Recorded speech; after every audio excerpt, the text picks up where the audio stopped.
To learn how to grow food. We need to get this webinar launched, so let's go ahead and do that. I'm going to share my screen. I've got a PowerPoint presentation. Yep. And we will make this happen right now. And I'm going to get this to go here. Okay, so you can grow food, even if you have no experience, you're older, or you're out of shape. Wow. And I'm very serious. And I first want to say for just a moment, I am really glad you are here. We are living through extraordinary times. I mean, what we're starting into right now has never been lived before in human history. And honestly, there's going to be a large, let's just say a lot of people are going to be leaving this existence.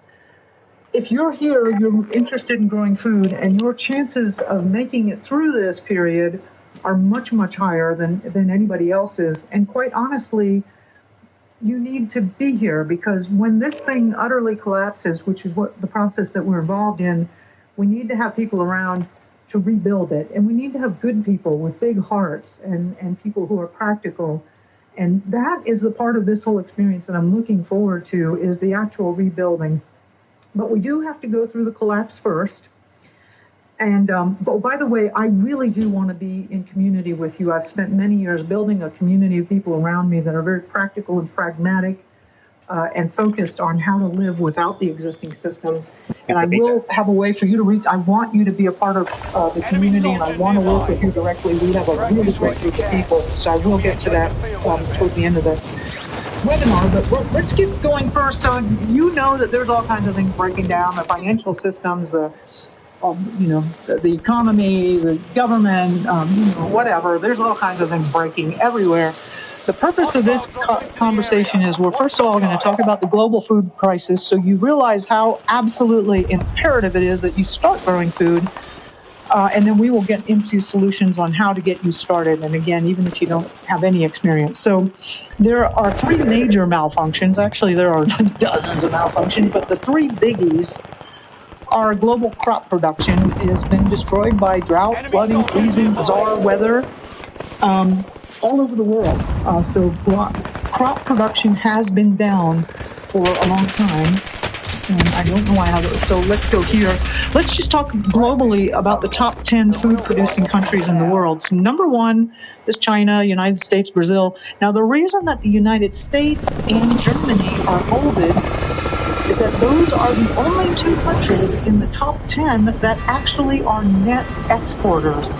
So every country does do some exporting, but most of them do a lot more importing, and only two of the top 10 in the world actually are net exporters.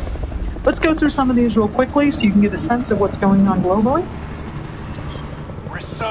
China has been talking about a famine for several years, and they are struggling to meet basic food demands. I will actually have more to say about China in a little bit later in the presentation.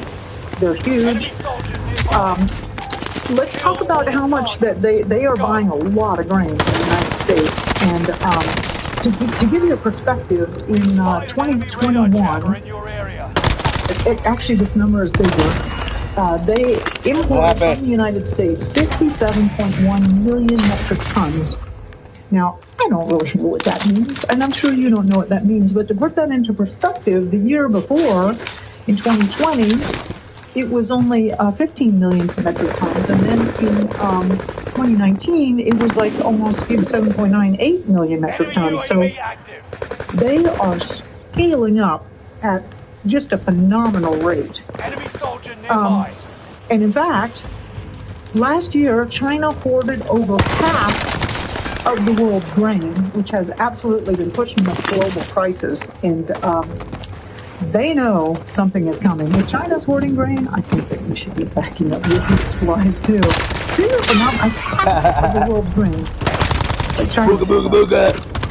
And they know they've been knowing for quite a few years, and they have gone down some interesting routes. And here's this AI trash can that's designed that if you're throwing out, it does facial recognition, and if you're throwing out food, a bag from the restaurant has too much food and waste in it, then they ding your social credit score or something like that. They have another thing called a Clean Plate Initiative. They've been doing a lot of things to try and get their people more efficient and cut down on food waste, because they know that a famine is coming. All right, let's shift over to the United States. We had a huge drought last year, and then the year before we had some problems. This is 2021. I happened to be in Colorado at this time, and almost everybody was sick with respiratory issues because of the smoke all over the western side of the United States. A lot of those a lot of those states, California, Idaho, Wyoming, they're big food producing, like potatoes, wheat, grains. California has a lot of vegetables and fruits. Production is down. You're losing ground. Move it. Let's go to Brazil. Ravaged by COVID, Brazil faces a hunger epidemic. And there are tens of millions of Brazilians are facing hunger. That's a lot of people. Let's talk about India. Actually, and this was in July of 2021, these reports were coming out. I'm sure it hasn't gotten any better. That even middle-class Indians are lining up at food banks to get food. They have a hunger catastrophe happening in India. Russia, oh my gosh, Russia's been taking the news lately. They have been coming close to being self-sufficient, food self-sufficient. This is only going up to 2018. I couldn't find any more current data, but with the current war, it's almost irrelevant. There's like imports and exports almost out of Russia completely. Even before this whole war started, Russia was introducing all kinds of export restrictions. And those export restrictions are big. Dude, I missed it! Bullshit! The country is starting to Screwed up, man. Thailand has been banning exports. Russia has been suspending the fertilizer exports, and suspending fertilizer is not the same as suspending food exports. Hungary bans its grain exports. The Republic of Moldova? Okay, we'll figure out how to pronounce that later. Egypt banning export, Ukraine banning export. It's going on and on. Vietnam off and on. Lots and lots of production, and then just exporting by government. And we're actually heading into a period where every country is going to become more of its own nation and less global trade. So let's also talk about the other big thing, supply chain disruptions. Come on! And, the economists just had a big defend why these supply chain problems aren't The enemy won this battle. The international supply chain driven to the breaking point. Here's one example. Canada had its biggest port, the Vancouver port, was just completely destroyed. Look at that. And that's only one part of the destruction. There was just whole sections of railroad tracks and other things are completely destroyed due to these weather incidents that they had last fall. Vancouver is completely cut off by road and by rail from the rest of Canada. Canada used to export about 5% of the world's wheat. So even though they aren't a net exporter of food, they did export some. And now that is not getting out to the global consumption. Now, I mentioned I would get back to China, and China is buying so much corn that its ports are getting clogged. And if you've been following the news, which you may or may not have, but shipping containers have gone up by 500%. Like you used to be able to buy a 40-foot container for $2,000. It's now $5,000 to get a 40-foot container. And the reason why is China has been buying up half of the world's grain, right? Well, how do you store half of the world's grain? Like, they haven't built a whole bunch of grain silos. What they've been doing is keeping the grain in those containers, and they're all stacked up on ships or, yards everywhere all around the ports of China. And the reason that the ports are getting clogged is they just have so much corn and other grain that they bought. So China has been absolutely contributing to the supply chain crisis. Well, here's another one. The shipping container shortage, snarling. One real fun thing we have at the Drone Network, we have a really active and engaged forum area where, oh my gosh, I've been doing this so long and have just wonderful community of people. And one of the really interesting topics that I like is anybody seeing the shortages, and people are always posting up photos of what's going on in the area. We're up to 12 pages on this now of people posting up stuff. And one of the things I really appreciate about the Drone Network is we're all getting to know each other, and for example, there was a trucking convoy thing in Canada. Now I was talking directly to people that I've known for a long time in the forums about what are you really seeing versus all the various media outlets and their various angles on reporting. So we love the Drone Network forums, and this shortage is one crazy. Yeah. Now, the other big thing is inflation and hyperinflation. It means you won't be able to afford food pretty soon. I really only have one chart on this. This is the Fed. This is the M1 money supply, and it's just skyrocketing. And, this means we are going to have inflation and hyperinflation.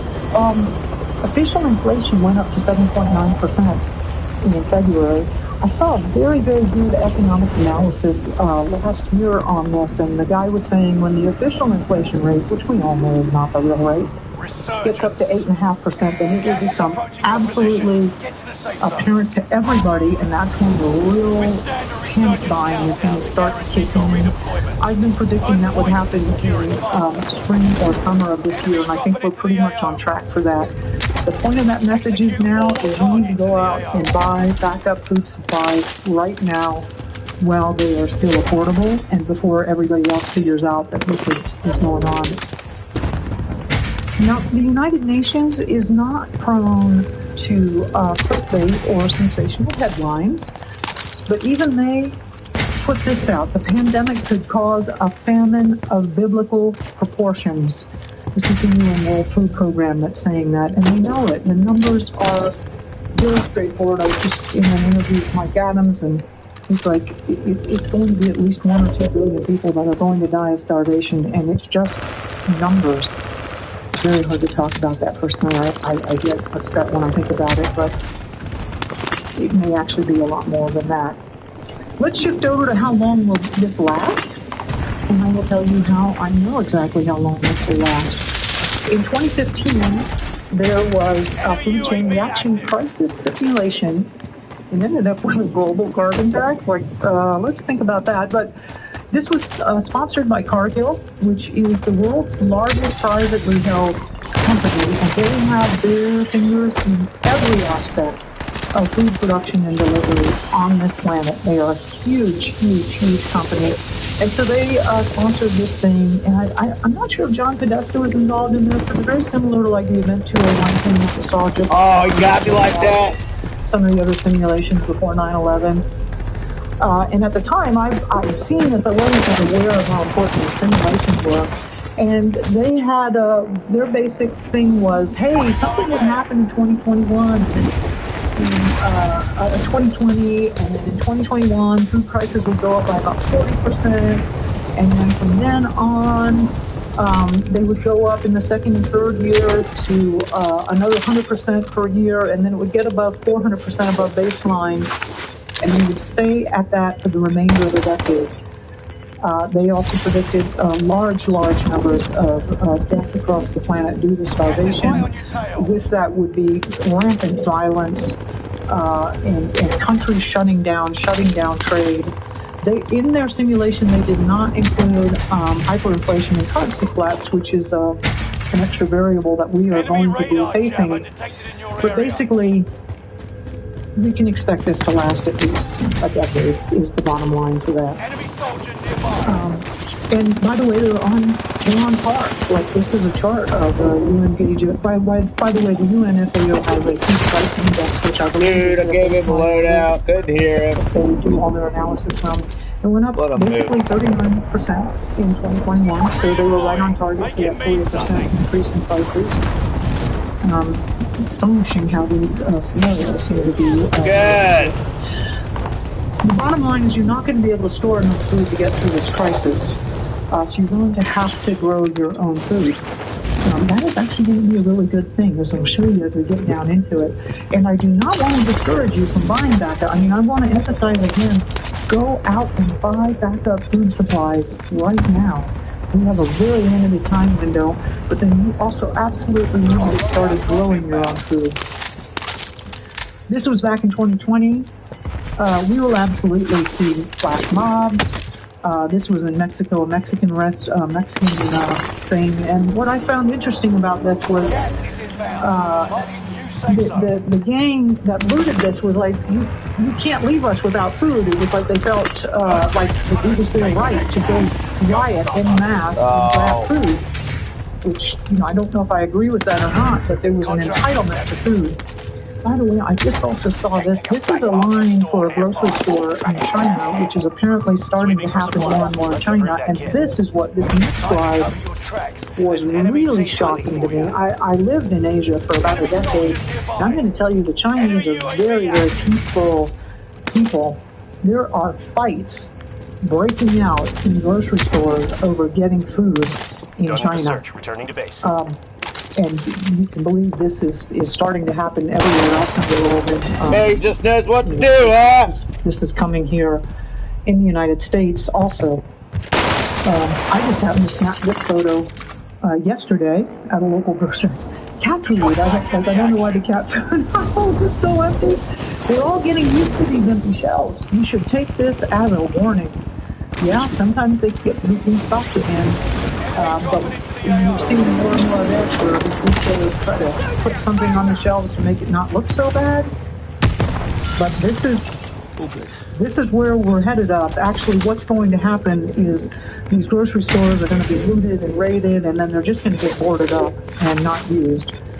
Just like what's going on, I think Walgreens has shut down a whole bunch of different drugstores across the country just because they couldn't manage the flash mobs that were coming in and just taking everything. So let's stop there and take a deep breath. We're going to focus now on the solution. And definitely working on a problem reduces the fear of it. And really reducing fear is our job now and for the foreseeable future. And let's talk about how much time realistically, okay, so you're going to grow your own food. How much time is it going to take? What can you produce? How much space is it going to take? And I want to assure you right away that it actually does not take that much time. In fact, ta-da! The short answer is you can grow about half of your own food in a backyard-sized space in less than an hour per day. And I actually have done this for almost a decade now. I've taught actually literally hundreds of thousands of people, and I know personally of several 10,000s that in the Grow Network that are doing this system or some form of this system. So let's get started. And believe me, I've spent years trying to figure out what is the most efficient and most productive and fastest and easiest, and the number one thing is going to be egg production. And the ingredients that you need for a backyard flock of laying hens is 6 laying hens. A rooster is optional. You're definitely going to need a predator-safe coop and run.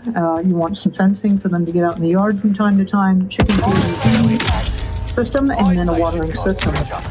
Now, one laying hen produces about 250 eggs per year. She'll do that for several years. But that's a lot of eggs.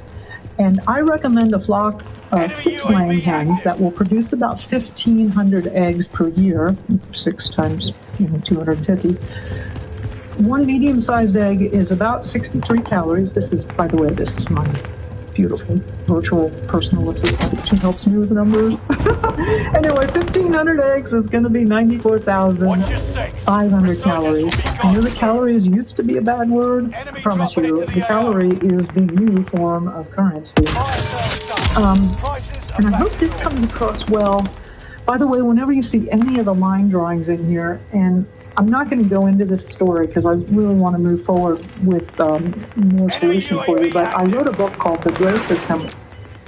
There's a lovely, lovely story of a relationship that I had with a rooster there in the chapter on laying flocks. And, I knew we were talking about survival and calories and production, but there is a whole Dude, I thought I killed it! Spiritual level. I gave him all my stuff. You'll develop, and it's really delightful. So zero kill, there's a wonderful story in there about you. Why do I recommend 6 hens? Because you're hungry. Because they're flocking creatures, and they depend on each other for security. Let's get back to that for just a second.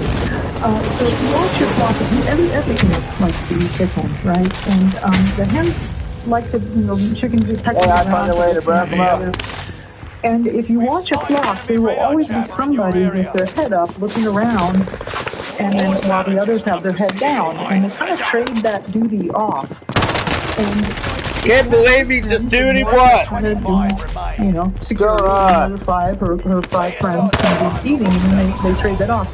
If you have 2 hens, then half of the time, one of them has to be up. And if you have 1 hen, it's unbelievably cruel because it's just terrified of, you know, pecking and hunting around and looking, and then having to do security at the same time. So really recommend you get 6. 6 hens, huh? Yeah, later on get more, but you also just want to start small because we don't want to go crazy. And a smaller flock is going to be a little bit easier to manage for you. And then again, those 6 hens are going to produce plenty of eggs.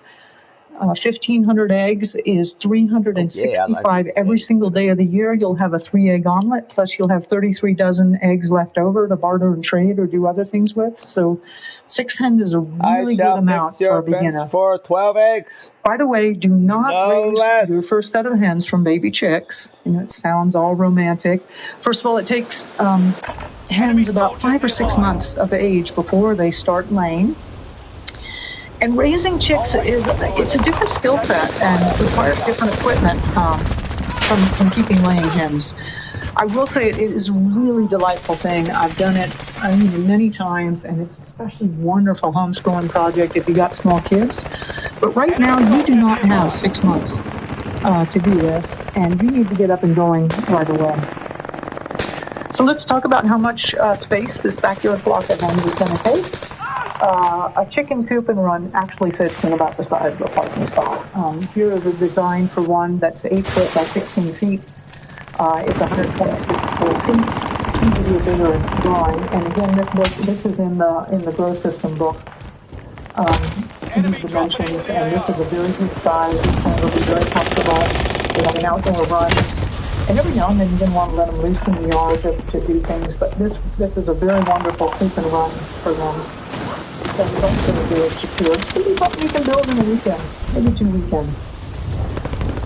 By the way, I just want to set your expectations that we will use chickens, right? Everything like these, with a bobcat, raccoons, babies, eagles, everything, love hogs, right? And those predators have all night, every night to find holes in the coop design, and inevitably they will. So I just want to set you up emotionally. You know that that's going to happen. In fact, you probably will have lots of losses in different areas. And one of the things about growing your own food is you come to a very different relationship and understanding of the whole circle of life, which includes death. But get replacements, fix the holes, and move on and learn, right? So just want to set your emotional thing with that. By the way, feeding chickens, I really recommend you start buying chicken feed at the beginning, right? You have so much else to learn. You got to build that coop. You're going to be starting new habits of looking on the chickens, feeding them, and watering them and stuff. Just buy the chicken feed. Right now, it's still cheap, cheapest chicken feed, right? People ask me, what do I recommend? I really recommend the non-GMO, non-soy chicken feed. There is organic chicken feed. It usually is way more expensive. Definitely don't buy the cheap GMO chicken feed, because then you're just perpetuating the whole GMO thing. And I found most farmers, even if they don't have the organic certification, if they're growing non-GMO, non-soy, which is probably going to be a local farmer or somebody regionally, they generally are using organic practices anyway, and you do get a little bit of a discount on the price of it. By the way, you can come up with free chicken feed, entirely 100% free chicken feed, but get to that later, right? Get this set up, get it running, get some of these other things going, use what we have now to make your life easier. And if you recall in the email when you registered, I sent you, I think it's 5 resources, and one of them was a movie, freechickenfeed.com. Wow. My friend Justin wrote. Oh boy. How you can come up with a whole bunch of watering is super important. watering systems. I have spent a good deal of time in Central Texas and then also Colorado, which are extremely dry desert areas. Oh my goodness, to have something not have water. I always have at least two. They're really simple to construct. I use one with a 5-gallon bucket and a float valve. And these are things that will be around post-collapse. There's lots of float valves in the back of every toilet. Here's a picture of me with, you can see this chicken in the front is drinking from, I had a little float valve in a little tub there. And the hose you can see behind me is actually connected up to that blue 55-gallon drum, which is just elevated a little bit, so this whole thing is gravity fed. And then off on the right side of the screen, there's a white 5-gallon drum, and then you'll see just way off to the very right, there's a piece of PVC pipe that I cut out. It has a float valve in it also, so I have two of them. By the way, this is a free-range flock of chickens that I have, and there are many, many ways to keep chickens. As a beginner, I really recommend you do the coop and run, and then as your systems and skills develop, you explore other alternatives, but the coop and run is going to be the best way for a beginner to start. Oh, I wanted to mention one other thing. You see that garbage can behind me? That is one of the best ways to store your feed. It's just really good and rodent-proof. Plastic and things like that, they can chew through. So that's a really good way to store it. And that can right there would hold a good 50 pounds of feed at least. Eggs, they're superfoods. You got hard-boiled eggs. That one on top there is my favorite breakfast. There's always fresh greens. No matter what, no matter where you live, you can always have fresh greens. And I love a couple of eggs on top of fresh greens every morning. Quiche, deviled eggs. Everybody loves deviled eggs at the potluck, right? So, lots of things to do with eggs. It is a wonderful superfood. And yes, you can keep chickens up in the north. Here I am visiting a friend. This is in Utah. This is in December. I do recommend you can keep them up there. The land production is going to drop. And honestly, if you live far north, I would recommend ducks. Very, very similar concept. Actually, I think ducks are a little bit more of a prolific layer,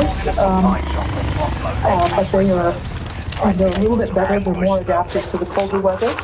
But either way, a backyard flock with 6 laying hens, whether they're ducks or chickens. If the timing is right, then the next thing you're going to want to do is start a garden.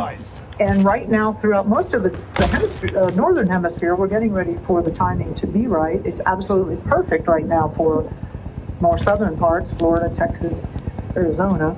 And you're starting to start in greenhouses if you're moving further north than that. I really recommend you start with 2 raised beds that are 50 square feet. And it's really astonishing how much you can produce in there. And it just doesn't take that much room to produce a lot. Buy the best quality soil that you can find. And here's the next thing. Here, again, this is one of these lines from the book. This is an example. This is what it looks like. I like to do it 2 cinder blocks high. And so you can see the scale here of what it looks like, what 2 raised beds looks like. Each bed there is 50 square feet. And here is the actual real-world implementation. Dude, he gave me what the hell was that bag? It's the bed clean off, huh? Those beds right there produced in one season, because that's all they have in Colorado. All of the vegetables that I needed. I was freezing, drying, and produced all the produce that I needed for an entire year just out of those 2 100 square foot beds in one growing season. One of the other links that I sent to you in that email, by the way, if you haven't gotten those emails, please check your spam. I think it's such a bummer. I'm the founder of the company. I'm my own email, my own spam box. But anyway, Lynn Gillespie, who has been growing in raised beds like this for 35 years, we did this 33 episodes. We started right just with a yard with grass, built those 2 beds, and then just had huge harvests. and a lot of fun along the way. Damn, man, where was it? It's also in the email I sent you, but it's also here at highperformancegardening.com. Oh, boy. You know, go binge watch that sometime instead of whatever Netflix has to offer you. My big regret is I wanted to have a helicopter in the show, but Lynn was like, Marjorie, that would destroy the garden. Anyway. By the way, sitting on the cinder blocks, you can also make raised beds that are at, you know, at standing height for people who but I actually just like the cinder block because you can sit there, and you'll notice that you can reach into that bed anywhere. And you know, often I'm just sitting there and doing. Just nice there on the fire, baby. Be able to access this form of gardening. I want to give you a rough division of time for the gardening processes, and I think the third part is going to shock you a little bit. So, first of all, 40% of your effort is going to be in the planting, the bed prep, the planting. This is like at the beginning of each season. You're kind of working the bed a little bit. You're adding in some compost and maybe some other minerals and nutrients, and then you're planting in your transplants or you're working with your seeds. So, about 40% of your effort is going to go there. About 20% is going to be in the watering. There really isn't a lot of weeding, but, you know, a little bit of tending and, you know, making sure you got everything going well. And then here's the doctor is really a large chunk of your time is going to be harvesting and processing. So, you know, many people I've known and they just totally underestimate that, you know, yeah, it is a good time. Oh, boy, I get killed by portal guy again, huh? Yeah, sorted out and all that, or okay, let me out this mess. That's the time to bring the kids in. Oh! I love it. All right, so the secret to a green thumb. Another one, huh? Got easy money. I started out that way. I started out with like the most gorgeous thumb anybody has ever had. And the real secret to it is great soil. So you're going to definitely need to keep soil to keep the soil fertility up. This is a pretty traditional, you know, compost bin. On one side, you've got it active where you're adding stuff, and the other side is where it's just sort of sitting there and mellowing out and doing its thing. By the way, this is an approximately 100 square foot bed that I had when I was homesteading in Texas, and those 6 5-gallon buckets of compost are approximately what you need to add each growing season. To give you an idea of how much compost you need per garden bed. So you do need to be very active about making compost. It's very important. By the way, one of the other items that I sent you in that email was compost the movie. How to compost anything, even your enemies. This is a video that David the Good, he's a wonderful, wonderful survival gardener, real friend of the Grow Network, a big part of our organization. And you can see that video at funnycompostmovie.com. There are a gazillion ways to compost. Maybe someday I'll have to do a whole webinar just on compost. But go watch that movie. It's super inspiring. David is definitely a more liberal composter, which I hope that doesn't translate into politics. So don't worry about it. Here's what you can produce in that 100 square foot garden, just to set your expectations. The most calorically dense food in a garden is going to be potatoes. In about 4 months, in 100 square feet, you can grow about 100 pounds. And that is going to be about 51,000 calories. Here I am in front of a harvest of 100 pounds of potatoes, and those 2 potatoes that I have in my hands weigh exactly 1 pound. So for me, a half a pound of potato is a good serving size, and 100 pounds of potato is about 200 servings. So, you know, that's like every other day of the year you're eating, you get a serving of potato, which is a pretty good, pretty good thing. Green beans, not as calorically dense, but delightful, 7,200 calories. I really like these long ones. They withstand the heat really well, especially in the south. Tomatoes, in 4 months, 8,200 calories. No, Tommy! Enough to make 33 pints of very good. Oh my God, that's why we do it. And I'm not talking about that runny, thin stuff. Raise some damn potatoes. You can grow 8,400.